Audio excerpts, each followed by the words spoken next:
अस्सलामुअलैकुम व्यूअर्स। आज मैं आपको आलू बैंगन की सब्ज़ी बनाने का ऐसा तरीका बताऊंगी कि आप उंगलियां चाटते रह जाएंगे। गोश्त मछली भी फीकी पड़ जाएगी इसके आगे। तो आज आपके लिए है बहुत ही चटखारेदार मज़ेदार रेसिपी बनने वाली है। रेसिपी को स्किप मत कीजिएगा बिल्कुल भी। यकीन जानिए इतना ज़बरदस्त इतना जायकेदार आलू बैंगन का ये सालन तैयार होगा कि इससे पहले आपने इतना लजीज सालन नहीं खाया होगा। बिल्कुल न्यू स्टाइल में हम इसको बनाएंगे। तो सबसे पहले मैंने यहाँ पे आधा किलो गोल वाले बैंगन लिए हैं। तो सबसे पहले हम इसको पील ऑफ करेंगे, यानी इसका बारीक बारीक सा छिलका उतार लेंगे। तो कुछ लोग जो हैं छिलके समेत ही बैंगन को पकाते हैं, लेकिन आपने पकाने हैं मेरे वाले तरीके से, यानी बैंगन का छिलका उतार कर। तो इस वजह से आपके जो बैंगन है ना बहुत ही अच्छे बहुत ही शानदार बनेंगे। तो आपने मुझे कमेंट्स बॉक्स में बताना है कि कौन कौन छील कर पकाता है और कौन कौन छीले बगैर पकाता है। तो यहाँ पे देखिए जी, मैं अक्सर इस तरीके से बैंगन पकाती हूँ तो बहुत ही बेहतरीन और लाजवाब बनते हैं इसके। इससे पहले मेरे बच्चे जो है ना बैंगन नहीं खाते थे, लेकिन जब से मैं इस तरीके से पकाना स्टार्ट किया है ना तो अब सब उंगलियाँ चाटते रह जाते हैं और बिल्कुल झटपट से ख़त्म हो जाते हैं। तो यहाँ पे मैंने सारे बैंगन छील लिए थे। अब मैं इनके ना बारीक बारीक इस तरह से टुकड़ों में इन्हें काट लूँगी। आपने बिल्कुल बारीक बारीक पीसेस काट ले हैं, मोटे मोटे आपने बैंगन नहीं काटने, बल्कि बिल्कुल इस तरह से बारीक बारीक चिप्स की तरह जैसे स्लाइस काटते हैं ना, इस तरह से इनकी कटिंग करनी है।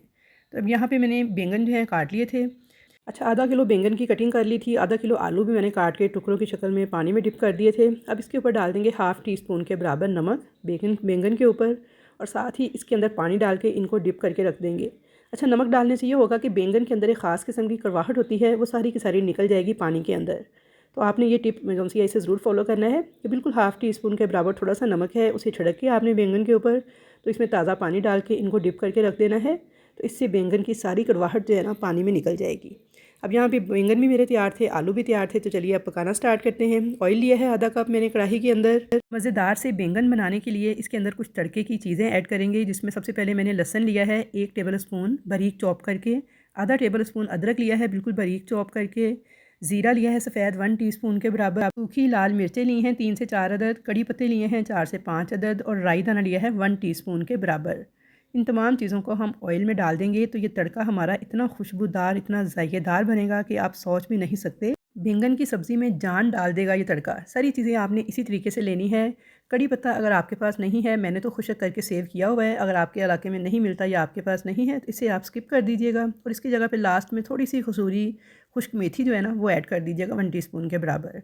तो बस अब इस तड़के को हमने इतना फ्राई करना है जब तक लहसुन का जो कलर है ना वो लाइट सा चेंज होने लगे। तो यहाँ पे देखिए जैसे ही लहसुन का कलर लाइट सा चेंज होना स्टार्ट हुआ है तो अब मैं इसके साथ ही इसके अंदर आलू ऐड कर दूँगी, और आलूओं को भी अब हमने इसके तड़के के साथ फ्राई करते जाना है, यहाँ तक कि जो आलू है ना वो अच्छी तरह से फ्राई हो जाए और इनके ऊपर एक लेयर सी आ जाए। फ्राई होने के बाद जो आलूओं के ऊपर एक लेयर सी आती है ना, बिल्कुल ऐसे ही एक लेयर सी आलूओं के ऊपर आ जानी चाहिए। तो जब आप इस तरीके से फ्राई करके आलू पकाएंगे तो इसका इतना बेहतरीन फ्लेवर आएगा सब्ज़ी के अंदर। तो आपने फ्लेम को हाई कर लेना है, और हाई फ्लेम पे कम से कम 4 से 5 मिनट लगेंगे आपको। तो ये देखिए माशाल्लाह से आलू जो है ना हमारे अच्छे से गोल्डन हो चुके हैं। कलर इनका देख सकते हैं आप, और इनके ऊपर एक लेयर सी आ गई है गोल्डन कलर की। तो हम इसके अंदर कुछ मसाले ऐड करेंगे, जिसमें हल्दी है हाफ़ टी स्पून के बराबर, कुटी हुई लाल मिर्च है हाफ़ टेबल स्पून के बराबर, और पिसी हुई लाल मिर्च है हाफ़ टी स्पून के बराबर, भुना कुटा हुआ धनिया है 1.5 टेबल स्पून के बराबर, नमक हस्बे ज़ायका ऐड कर लीजिएगा। तो यहाँ पे आधा किलो बैंगन आधा किलो आलू के लिए ये बिल्कुल परफेक्ट नमक मिर्च थी। आप अपने टेस्ट के अकॉर्डिंग कम ज़्यादा कर सकते हैं। अच्छी तरह से मिला लेंगे इस नमक मिर्च को आलूओं के साथ। 1 मिनट तक फ्राई करने के बाद अब हम इसके अंदर बैंगन ऐड कर देंगे। तो यहाँ पर मैंने सारे बैंगन ऐड कर दिए हैं। अच्छी तरह से मिला लेंगे आलूओं के साथ इनको 1 से 2 मिनट तक। तो यहाँ पर इस सब्ज़ी के अंदर पानी मैं बिल्कुल भी नहीं डालूँगी। जैसे ही बैंगन को हीट लगेगी तो सॉफ्ट होकर ये अपने ही जूसेस में पक जाते हैं, तो इसलिए इसमें हम पानी बिल्कुल भी इस्तेमाल नहीं करेंगे। बल्कि मैंने यहाँ पे 2 बड़े साइज़ के टमाटर लिए थे, उन्हें बिल्कुल बारीक चॉप कर लिया था, और अब इन टमाटरों को बिल्कुल बारीक जिनको मैंने चॉप करके पेस्ट बना लिया था ये मैं इसमें ऐड कर दूँगी। अच्छी तरह से इन टमाटरों को मिक्स कर देंगे, और टमाटर के जो जूसेस हैं बैंगन के जो जूसेस हैं इसी में आलू और बैंगन जो है ना बहुत अच्छी तरह से पक जाएंगे। बस अब फ्लेम को बिल्कुल लो कर देंगे, जैसे चावलों को दम लगाते हैं। कवर करके आपने इसे 15 मिनट तक पकने के लिए छोड़ देना है। फ्लेम बिल्कुल दम वाली आंच वाला रखना है। तो यहाँ पे 15 मिनट हो गए थे बिल्कुल लो फ्लेम पे पकने के बाद। तो 15 मिनट के बाद ये देखिए माशाल्लाह से बैंगन और आलू बहुत अच्छे तरीके से गल चुके हैं। ये मैंने चेक भी कर लिया है आलू को। तो अब हम थोड़ा सा फ्लेम को हाई करेंगे, 1 मिनट तक इसे भून लेंगे। थोड़ा सा हरा धनिया डाल के इसको गार्निश कर लेंगे। तो यहाँ पे देखिए बेहतरीन किस्म के आलू और बैंगन जो है हमारे पक के तैयार है। देखिए कितनी बेहतरीन लुक आई है, और खाने में इंतहाई लजीज बनते हैं।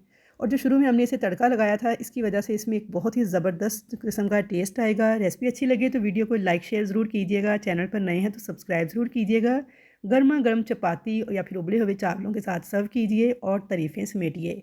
तो इंशाल्लाह ताला मुलाकात होगी आपके साथ ऐसी ही एक नई रेसिपी के साथ। अल्लाह हाफ़िज़।